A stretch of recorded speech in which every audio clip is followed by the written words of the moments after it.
प्यारे दोस्तों, सुप्रभातम। कैसे हैं आप लोग? मैं आपका दोस्त राकेश पंचाल आपके अपने YouTube channel the Rana ji पर आप सभी का हार्दिक स्वागत एवं अभिनंदन करता हूं। प्यारे दोस्तों, जैसा कि आप सभी जानते हैं, परम पिता परमेश्वर सागोली वाले दादा भगवान हनुमान जी की असीम अनुकंपा से मैं हनुमान जी के परम भक्तों की श्रृंखला को लेकर के आपके बीच में लगातार उपस्थित हो रहा हूं। और आज हम बात करने वाले हैं वर्तमान समय में हिंदुत्व के पोस्टर बॉय, वर्तमान समय में जो अपने आप को बालाजी का परम भक्त कहते हैं, जिनके हजारों लाखों प्रशंसक हैं, जिनकी लाखों की संख्या में सोशल मीडिया पर फ्रेंड फॉलोइंग है, जिनके लाखों भक्त हैं तथा देश विदेश में जिनके चर्चे हैं, ऐसे चमत्कारिक पुरुष 27 वर्षीय युवा व्यक्तित्व धीरेन्द्र कृष्ण शास्त्री की कहानी को लेकर के मैं आपके बीच में उपस्थित हुआ। और दोस्तों, मैं आपको एक बात बता देता हूं, ये जितने भी चमत्कार हो रहे हैं, इनके भक्त जो चमत्कार मानते हैं धीरेन्द्र कृष्ण शास्त्री को, धीरेन्द्र कृष्ण शास्त्री का ये कहना है कि मैं एक सामान्य व्यक्ति हूं, ये चमत्कार मैं नहीं कर रहा हूं, ये सब कुछ सिर्फ और सिर्फ हनुमान जी की कृपा से हो रहा है, ये सिर्फ और सिर्फ बालाजी ही कर रहे हैं। और धीरेन्द्र का तो यहाँ तक कहना है कि आप कभी भी यहाँ बागेश्वर धाम आइए और बागेश्वर धाम आकर के धीरेन्द्र कृष्ण शास्त्री नामक व्यक्ति से मत मिलिए।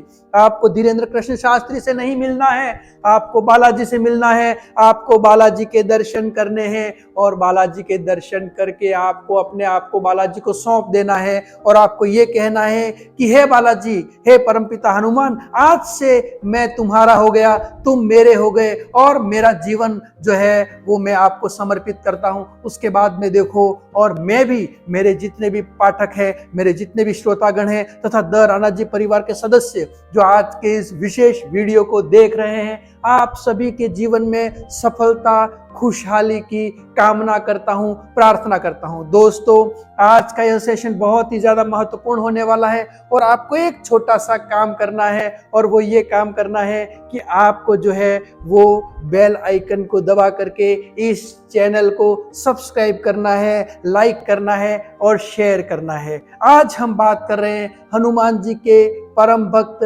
धीरेन्द्र कृष्ण शास्त्री के बारे में।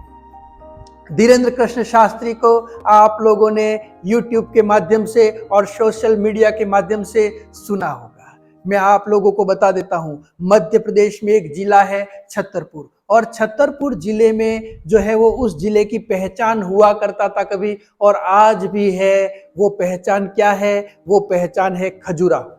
लेकिन दोस्तों, छतरपुर जिले का एक गांव है और वो गांव कौन सा है? गूढ़ा गांव। और ये गूढ़ा गांव वर्तमान में देश विदेश में प्रसिद्ध है। और उसकी प्रसिद्धि का कारण क्या है?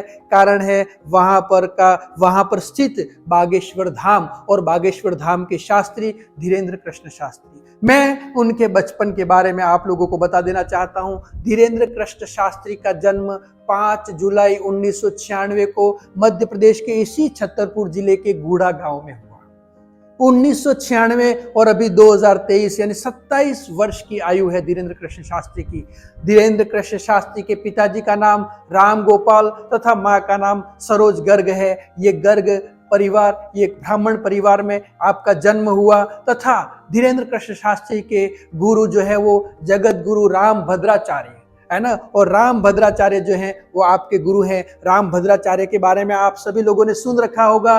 राम भद्राचार्य जो है वो अपनी आंखों से देख नहीं पाते हैं, उसके बावजूद भी उनको वेद, गीता, रामायण सब कुछ कंठस्थ है। तथा राम भद्राचार्य का नाम आपने सुना होगा जब राम जन्मभूमि को लेकर के सुप्रीम कोर्ट में जो है वो केस चल रहा था, उस दौरान साक्ष्य को प्रमाण करने के लिए राम भद्राचार्य वहां पर उपस्थित हुए थे। तो आंखों से नहीं देखने के बावजूद भी वो इतने सारे ग्रंथ जो है वो उनको कंठस्थ हैं, उनको याद हैं तथा वो उनका बखान करते हैं तथा वो जो है वो भगवान हनुमान जी के परम भक्त हैं। और वही जो राम भद्राचार्य हैं वो जो है धीरेन्द्र कृष्ण शास्त्री के गुरु हैं। उसके बाद मैं आपको बता देता हूं, उन्होंने जो दीक्षा प्राप्त की है वो निर्मोही अखाड़े से प्राप्त की है। चित्रकूट में एक अखाड़ा है और वो निर्मोही अखाड़ा है, वहां से आपने जो है दीक्षा प्राप्त की है। 12 वर्ष की उम्र से ही आपने जो है वो अपने प्रवचन देना शुरू कर दिया था तथा हनुमान जी की साधना करना आपने शुरू कर दिया था।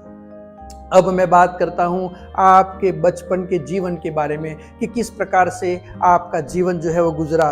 तो जब हम लोग इस वेबसाइट की बात करते हैं, वेबसाइट के ऊपर जाते हैं और उनके बारे में जब हम लोग सुनते हैं कई सारी बातों को, तो एक बात जो पता चलती है, वहां के लोगों के माध्यम से पता चलती है, वो ये है कि धीरेन्द्र कृष्ण शास्त्री का बचपन तंगहाली में गुजरा। धीरेन्द्र कृष्ण शास्त्री की बचपन से ही हनुमान जी में अपार श्रद्धा थी। आपको जब स्कूल भेजा जाता था तो आप स्कूल नहीं जाकर के हनुमान जी के मंदिर में पहुंच जाते थे। आपका परिवार जो था वो एक कर्मकांडी परिवार था तथा पूजा पाठ के अंदर जो भी दक्षिणा मिलती थी उसी दक्षिणा से आपके परिवार का पालन पोषण होता था। आपने बहुत ही गरीबी में अपनी जिंदगी को जिया है। प्रारंभ में इनके पास में कोई घर भी नहीं था। ऐसी स्थिति में सामुदायिक भवन जो था गांव का, वहां पर इनका परिवार रहा करता था। ये अपने परिवार में 5 लोग थे तथा उनके माता पिता और 3 भाई थे। ये तीसरे नंबर के हैं और ऐसी स्थिति में ये जो है वो गांव में भिक्षाटन करके और फिर अपना और अपने परिवार का पालन पोषण करते थे, पूजा पाठ करते थे, कर्म कांड करते थे। उससे जो कुछ भी उनको मिलता था उसी से वो जो है वो वहां पर अपने परिवार का पालन पोषण करते थे। तथा सामुदायिक भवन में वो एक बरसाती डाल करके और फिर वहां पर परिवार के सहित रहते थे। तब फिर धीरे धीरे जो है वो लोग उनकी मदद करने लगे, लोगों ने उनकी मदद करना शुरू कर दिया और उसके बाद में जो है वो ये बालाजी की जो है वो भक्ति करने लगे। उसके बाद में जब अपन लोग इनके बारे में पता करते हैं तो ये पता चलता है कि उनके दादा थे और उनका नाम था पंडित भगवान दास गर्ग सेतुलाला।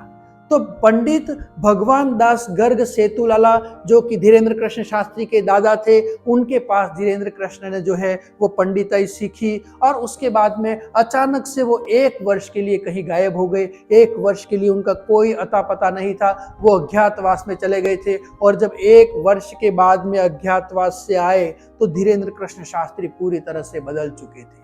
धीरेन्द्र कृष्ण शास्त्री को हनुमान जी की अपार सिद्धियां प्राप्त हुई थी। उन्होंने कई सारी सिद्धियां प्राप्त कर ली थी तथा जब वो वापस आए तो वापस आने के बाद में उनका चाल, चेहरा, चरित्र सब कुछ बदल चुका था।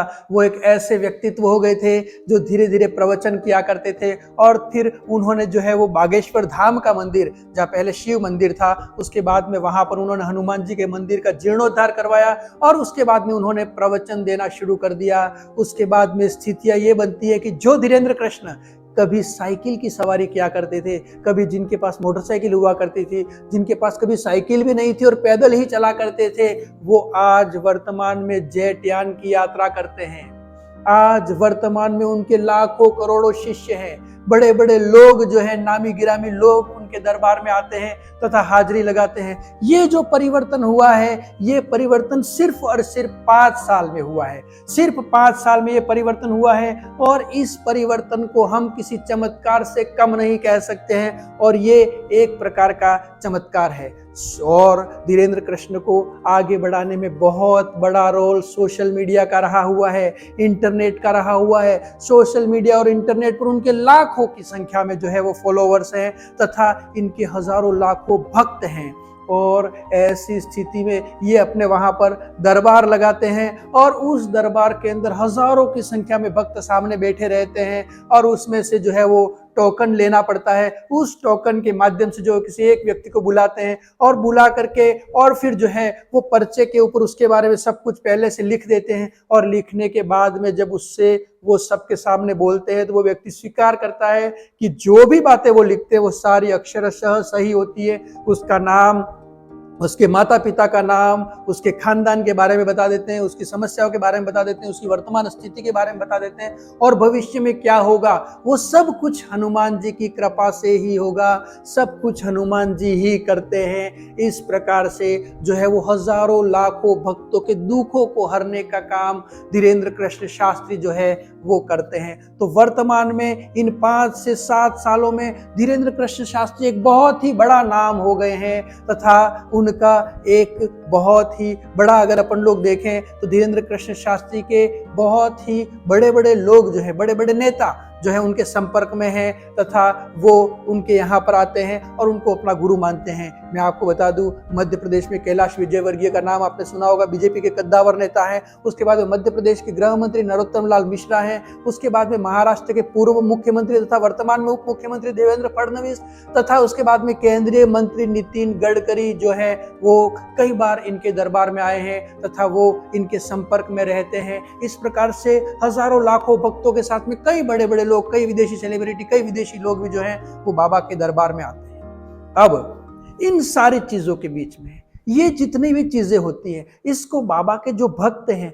वो कहते हैं कि ये एक प्रकार का चमत्कार है। लेकिन बाबा इसको चमत्कार नहीं मानते हैं। बाबा इसको क्या कहते हैं कि ये चमत्कार नहीं है, ये हनुमान जी की कृपा है और ये सब कुछ हनुमान जी की कृपा से ही संभव है। जो कुछ भी हो रहा है वो सिर्फ और सिर्फ मेरे बालाजी कर रहे हैं। मैं तो निमित्त मात्र हूं, मुझे तो सिर्फ उन्होंने एक माध्यम बनाया हुआ है। सब कुछ हनुमान जी की कृपा से ही हो रहा है। लेकिन अगर अपन लोग विज्ञान की बात करें, अगर अपन लोग जो है वो मनोविज्ञान की बात करते हैं, तो विज्ञान और मनोविज्ञान में इसको जो है वो एक ऐसी कला के रूप में जाना जाता है जिसको माइंड रीडिंग कहते हैं तथा जिसको मेंटलिज्म कहते हैं। दोस्तों, उस चीज पे भी हम लोग चर्चा करेंगे, लेकिन अभी हम लोग चर्चा करने वाले हैं धीरेन्द्र कृष्ण शास्त्री पर लगे आरोपों के बारे में। और उनके ऊपर आरोप ये लगता है कि उनके विरोधी ये कहते हैं कि धीरेन्द्र कृष्ण शास्त्री जो है वो अंधविश्वास फैला रहे हैं, लोगों के बीच में अंधविश्वास फैलाने का काम कर रहे हैं। और इसी के तहत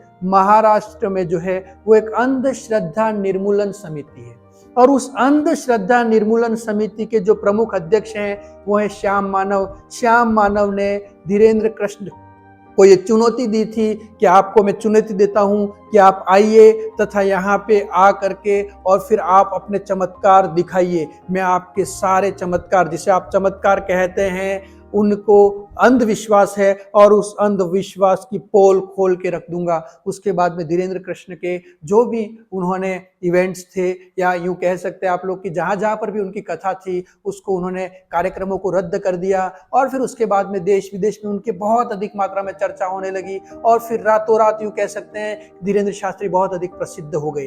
अब यहाँ पर ऐसी स्थिति थी, धीरेन्द्र कृष्ण शास्त्री का ये कहना है कि वो भूत प्रेतों का उपचार करते हैं। जिन भी लोगों को इस प्रकार की शक्तियां, जिसको हम लोग बुरी आत्माएं कहते हैं, उससे पीड़ित हैं, उसको लेकर के और फिर मैं जो है वो हनुमान जी की कृपा से उनका जो है वो दुख दूर करता हूं तथा ऐसे लोगों की पीड़ा को दूर करने का काम करता हूं, इनका इलाज करता हूं। और इस सभी का कारण सिर्फ और सिर्फ बालाजी हैं, सिर्फ और सिर्फ हनुमान जी ही हैं। और धीरेन्द्र कृष्ण का तो यहाँ तक कहना है, जब उनसे पूछा गया कि आप किस पॉलिटिकल पार्टी को सपोर्ट करते हो, तो उन्होंने कहा कि हाँ, मैं करता हूँ सपोर्ट, एक पॉलिटिकल पार्टी है और वो पॉलिटिकल पार्टी कौन सी है? बजरंगबली है और उनका चुनाव चिन्ह गदा है और आप लोग भी जरूर जो है वो बजरंगबली को वोट देना। इस प्रकार से वो अपने सारे कामों में सिर्फ और सिर्फ यही मानते हैं कि ये सिर्फ हनुमान जी की कृपा है से ही संभव हो पाया है। अब अपन लोग बात करते हैं कि वास्तव में ये है क्या ऐसा है, क्या ऐसा संभव है? क्या किसी के भी माइंड को पढ़ा जा सकता है? क्या इस प्रकार की कला होती है? क्या ये वाकई में चमत्कार है? तो उसके लिए एक तो मैं आपको बता देता हूं कि इस प्रकार से जो है वो जब अपन लोग देखते हैं तो जिसे धीरेन्द्र कृष्ण शास्त्री ये कहते हैं कि ये सब कुछ जो है वो बालाजी करते हैं, बालाजी की कृपा से हो रहा है और उनके भक्त इसको चमत्कार मानते हैं। लेकिन जब अपन लोग विज्ञान एवं मनोविज्ञान की भाषा की बात करते हैं तो इसको अपन लोग कहते हैं माइंड रीडिंग कहते हैं। और इस कला को कहते हैं मेंटलिज्म। और मेंटलिज्म के तहत जो है किसी भी व्यक्ति के हाव भाव को देख करके, उसकी आंखों की पुतलियों को देख करके तथा उसके होंठों का जो है वो उसके होंठों को देख करके तथा उस व्यक्ति के बॉडी लैंग्वेज को देख करके और फिर उसके माइंड को पढ़ा जा सकता है, उसके बारे में जो है वो आप जान सकते हैं। ये एक कला है जिसको अपन लोग मेंटलिज्म कहते हैं। और उस कला की एक जादूगर है जिसका नाम क्या है, सुहानी शाह। और सुहानी शाह का भी ये कहना है कि इस प्रकार की कला भी होती है, जिस कला के अंतर्गत जो है वो सुहानी शाह अभी 32 साल की हैं। उनका कहना है कि मैं पिछले 7 सालों से ये काम कर रही हूँ तथा मैं भी लोगों के जो है वो हाव भाव तथा उनकी आंखों की पुतलियां तथा उनकी होंठों का जो एक प्रकार से कह सकते हो कि उनकी होंठों का जो जिस प्रकार से उनके होंठ जो होते हैं वो जब जिस प्रकार की यूं कह सकते हैं आप लोग कि उनकी हाव भाव होते हैं, उनकी बॉडी लैंग्वेज होती है, उसको देख करके और फिर मैं माइंड रीडिंग करती हूँ। और ये जो है वो माइंड रीडिंग की एक कला है। इस प्रकार के जब अपन लोग देखते हैं तो ये जो धीरेन्द्र कृष्ण शास्त्री हैं वो इसको माइंड रीडिंग नहीं मान करके हनुमान जी की कृपा मानते हैं, जबकि सुहानी शाह जैसे जो लोग हैं वो ये मानते हैं कि एक प्रकार से माइंड रीडिंग की एक कला है, ये एक आर्ट है। उसी प्रकार से अगर अपन लोग देखें तो हिंदू धर्म की ही बात नहीं है, आप लोग अगर देखो तो ईसाई धर्म के अंदर भी अगर आप लोग देखोगे तो एक प्रकार से एक विधि है जिसको अपन लोग कहते हैं हालेलुया। और इस हालेलुया का उपयोग करके भी इस प्रकार के लोग जो बुरी आत्माओं से पीड़ित रहते हैं उनको उनके दुखों को दूर करने का जो है वो काम किया जाता है। उसके अलावा कुरान में भी अगर अपन लोग देखें तो कुरान की आयतें जो है वो सुना करके और फिर इस्लाम धर्म में भी इस प्रकार के काम किए जाते हैं। कई सारे यूट्यूब पे ऐसे वीडियो हैं जिसमें ऐसे लोग जो कि व्हील चेयर पे बैठ करके आते हैं और वो चलने या दौड़ने लग जाते हैं, जिनकी आंखों की रोशनी नहीं उनकी आंखों की रोशनी आ जाती है। तो इस प्रकार के कई सारे जो है वो इस तरह के और भी जो है वो चीजें हैं जिनके माध्यम से जो है वो इस प्रकार के लोगों के दुख दर्द को दूर किया जाता है।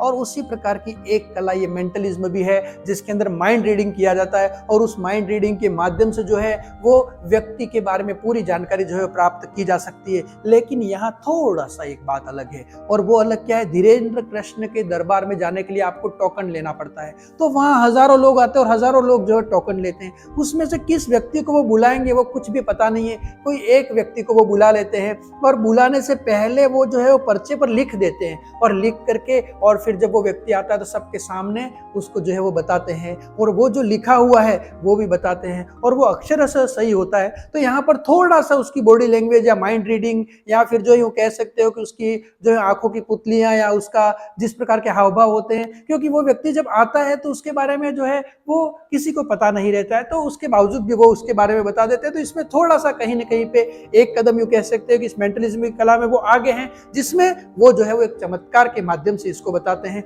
उसी प्रकार से अगर अपन देखें तो हनुमान जी के परम भक्त प्रबंधन गुरु जब जो है वो विजय शंकर मेहता जी से इसके बारे में बात करते हैं तो उनका यही कहना है कि इस प्रकार की चीजें संभव हैं और ईश्वर की कृपा से, हनुमान जी की कृपा से, बालाजी की कृपा से ऐसा संभव हो सकता है। तथा बालाजी हो जो है वो अगर आप उन पर भरोसा करते हैं तथा पूरी तरह से भरोसा करके और फिर आप उनकी अगर सेवा करते हैं, भगवान के जाप करते हैं, तो वो आपको दर्शन भी देते हैं तथा आपकी समस्याओं का समाधान भी करते हैं। ये हर एक की अपनी सोच का विषय है। और दोस्तों मेरे भी एक गुरु हुआ करते थे वर्मा जी, उनका ये कहना था कि धार्मिक मामले जो भी होते हैं उनके ऊपर बहस नहीं करनी चाहिए, क्योंकि ये जो होते हैं वो किसी की आस्था से जुड़े होते हैं, किसी की श्रद्धा से जुड़े होते हैं। अगर आप में आस्था है, विश्वास है, तो एक पत्थर है वो भी आपके लिए भगवान हो जाता है। तो यहाँ पर आप लोग जो ये बहस नहीं कर सकते हो कि ये तो पत्थर है, वहां आपकी श्रद्धा, आपकी आस्था और आपके विश्वास का जो है वो कारण है कि उस पत्थर में भी भगवान के दर्शन होते हैं।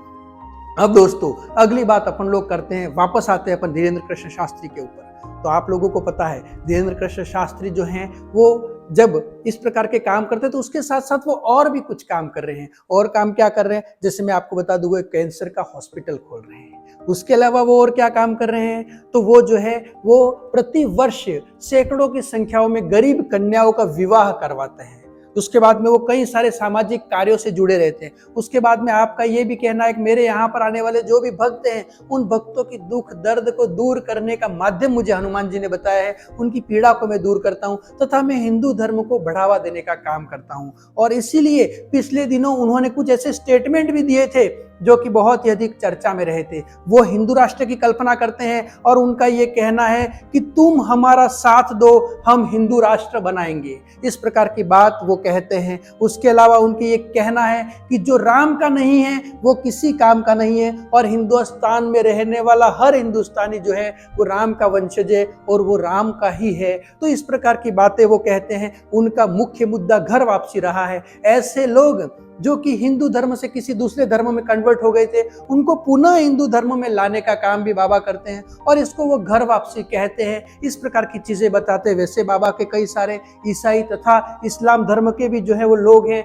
जो उनके भक्त भी हैं, उनके फॉलोवर्स भी हैं तथा उसके साथ साथ बचपन में उनके कुछ मित्र भी हैं जो इस्लाम से जुड़े हुए हैं और उन्होंने उनकी बाबा की मदद भी की थी। बाबा का यह भी कहना है कि मुझे किसी भी धर्म से कोई समस्या नहीं है, लेकिन हिंदुस्तान में रहने वाला हर व्यक्ति जो है वो हिंदू है तथा हिंदू राष्ट्र जो है वो हमारी प्राथमिकता होनी चाहिए। इस प्रकार की कुछ विवादित बातें करके बाबा जो है वो विवादित भी रहे हैं, लेकिन इन सब के बावजूद अगर हम लोग देखें तो वर्तमान समय में जो है वो धीरेन्द्र कृष्ण शास्त्री का एक बहुत ही बड़ा नाम है तथा आप हनुमान जी के परम भक्त हैं। आप सभी जो भी श्रोतागण तथा जो भी यहाँ पर देखने वाले दराना जी परिवार के सदस्य हैं, आप सभी को हनुमान जी की कृपा प्राप्त हो, आप सभी अपने जीवन में आगे बढ़े, खुशहाल हो, सफलता प्राप्त हो, यही कामना मैं मेरे भी इष्ट परमपिता परमेश्वर सागोली वाले दादा भगवान हनुमान जी से करता हूँ। आप अधिक से अधिक इस वीडियो को लाइक, शेयर एवं सब्सक्राइब जरूर करें। आप सभी का बहुत बहुत धन्यवाद, आभार, शुक्रिया। जय हनुमान।